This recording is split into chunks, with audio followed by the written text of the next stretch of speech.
Tensions between China and Taiwan continue to escalate, but Taiwan is receiving strong support from the US. At the same time, a new wave of arrests took place in Hong Kong. All this and more in our traditional China News Roundup. A bipartisan US delegation visited Taiwan, where they pledged to help bolster the island's defenses against growing Chinese aggression. The delegates met with Taiwan's new president, Lai Ching-te, who vows to defend the country's sovereignty and push for defense reforms. The visit also came shortly after China conducted a two-day punitive exercise to intimidate Taiwan following Lai's inauguration. That exercise was called United Sword 2024A. But just a week after the punitive exercise, China launched another military maneuvers around the island. Last Wednesday, Taiwan reported that 28 Chinese fighter jets escorted by warships simulated another attack on Taiwan. The Republican chairman of the House Foreign Affairs Committee, Michael McCall, called these Chinese war games a democracy intimidation tactic and called for an acceleration of arms shipments to Taiwan, which he acknowledged have been slowed in part by the limited production capacity of the U.S. military-industrial complex. As if the bad news for Taiwan wasn't enough, the country's parliament passed changes that some see as favorable to China. The Nationalist Party, or Kuomintang, promoted the legislation, which could get bogged down in lawsuits against the president's allies and limit his ability to govern. The Kuomintang officially favors unification with China and maintains channels of communication with the mainland despite Beijing's refusal to communicate with the current president. This is why former Taiwanese President Ma Ying-jeou recently met with Xi Jinping, simply bypassing those who want independence and directly contacting the CCP. Particularly troubling is that the new legislation, which has sparked mass protests and fights in parliament, gives more power to lawmakers to control budgets, including defense spending. And given the Kuomintang's ties to China, one wonders how much control China has now gained over Taiwan's defense budget. The situation is not hopeless, though. The Prime Minister of the Executive Yuan, executive branch, can veto a bill or refer it to the president, who holds a different office. The president will have 10 days to promulgate the law, otherwise it will automatically go into effect. So Taiwan still has a chance to prevent this legislation from passing. But the CCP isn't spending all its time just pulverizing Taiwan. Hong Kong is also getting it. Hong Kong's new national security law, which was fast-tracked through Parliament in March, saw 6 people arrested for sedition. Under the law, any criticism of the CCP or the Hong Kong government can result in jail time. The trials of the accused can take place behind closed doors. Last Tuesday, the CCP got its first victim. 1 man and 5 women were arrested for publishing social media posts inciting hatred against the central government. Among those jailed is human rights activist Xu Hongtun. Authorities said the social media posts were aimed at the sensitive date of June 4, the anniversary of the Tiananmen Square shootings. For years, Hong Kong was the only place in China to commemorate the tragedy, thanks to the one country, two systems rule. But after the violent suppression of protests and Beijing's de facto takeover, this is no longer possible. China is offering Taiwan the one country, two systems model. They can become just like Hong Kong. What a wonderful deal! Not surprisingly, the Taiwanese refuse.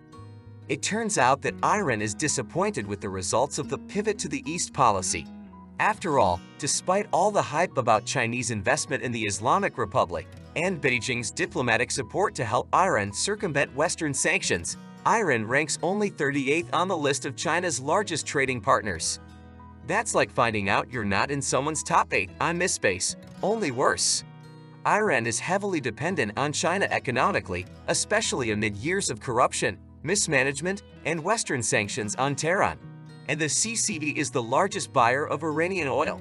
But Iran's regional rivals, Saudi Arabia, Turkey, and the UAE, do far more trade with China. Iran's favor with China is evaporating faster than the credibility of their president. Is it too early for such jokes? China has reaped some benefits from its close relationship with Iran, such as plans to get contracts to build residential complexes in Tehran. But some Iranians are not happy with this, as it comes at the expense of local contractors. Former Roads and Transportation Minister Ahmed Khorram said Iran has given China unprecedented privileges for the country. If Iran really isn't benefiting much from all this trade, it will be harder to justify it. Though given the quality of Chinese construction, it's already hard to justify. Meanwhile, China continues its crackdown on Uyghur Muslims in Xinjiang. We've covered some of these events in previous videos, but a recent Sky News report detailed how religion in Xinjiang is on the brink of total extinction, which isn't surprising since making people and things disappear is a state of communist regimes. Surveillance has increased, and the CCP continues to demolish mosques, ban hijabs and other Islamic clothing, and censor the Quran. It's all part of an effort to assimilate the population into a single, monolithic, CCP-controlled Chinese culture. And now, I understand why they are destroying mosques. The quickest way to create an atmosphere of the rest of China in the region is to reduce the buildings to rubble. So, the US is disputing the UK's claim that China is supplying Russia with lethal weapons. Jake Sullivan, the US President's national security advisor, said the US has no evidence that China is sending or preparing to send lethal aid to Russia.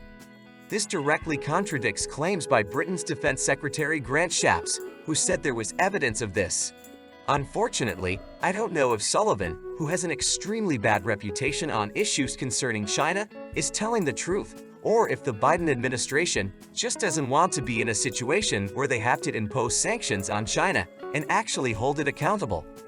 The CCP is already supplying Russia with drone components, protecting Moscow diplomatically and economically, and urging Ukraine to surrender. But China should be wary. If they keep this up, Joe Biden may show aggression towards China. Passive aggression.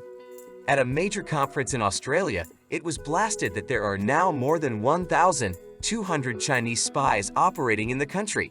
And no, this was not a spy conference where the only way to get in was to sneak in. We're talking about the Defending Australia Summit. Deputy Prime Minister and Defense Minister Richard Marles' speech acknowledged the differences between China and Australia, but stressed the need for open dialogue and trade between the two countries. In essence, it's a typical Western leader's speech on China. They are terrible at almost everything, but money, money, money. One of the key speakers was Eric, a former Chinese spy who escaped to Australia. I've already dedicated a separate issue to him. I'll leave the link below.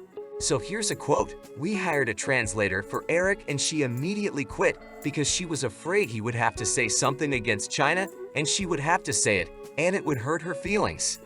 Yes, the CCP keeps people in other countries in fear. I think we need to do a better job of confronting the CCP. Eric said that the CPC sees Australia as a country without sovereignty.